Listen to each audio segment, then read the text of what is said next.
আজ বানাবো কচু শাক, তাই কড়াইতে অল্প জল দিয়ে নুন দিয়ে দিলাম, আর দিয়ে দেব হলুদ গুঁড়ো।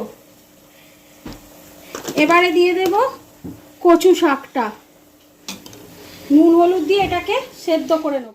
এবারে অর্ধেক সেদ্ধ হয়ে গেছে, ওর মধ্যে এবারে ছোলাগুলো দিয়ে দেব।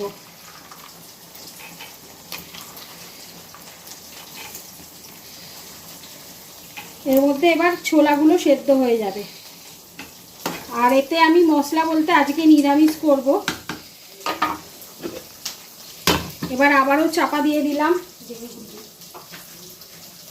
ওতে মশলা বলতে আমি কাঁচা লঙ্কা দেব, তেজপাতা দেব, আর দেব জিরে ফোড়ন, আর নারকেল বাটা, আদা বাটা, আর জিরে গুঁড়ো।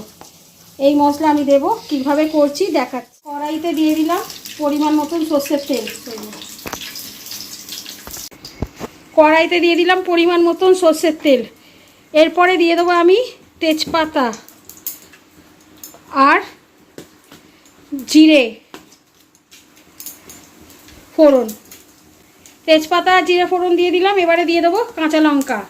এটা একটু গরম হলে, এটা ভেজে গেলে এরপরে দিয়ে দেবো আমি এই যে আদা, নারকেল বাটা আর কাঁচা লঙ্কা বাটাটা।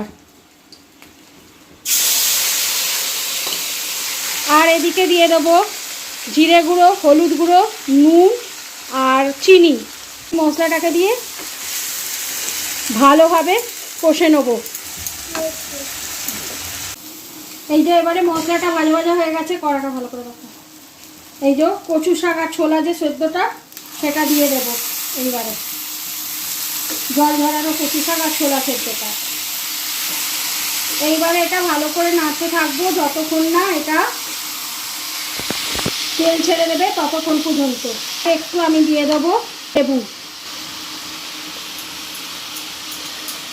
তখন হতে থাক।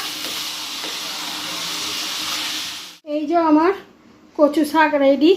মা ঠাকুমাদের হারিয়ে যাওয়া রেসিপি আজকে আপনাদের করে দেখালাম।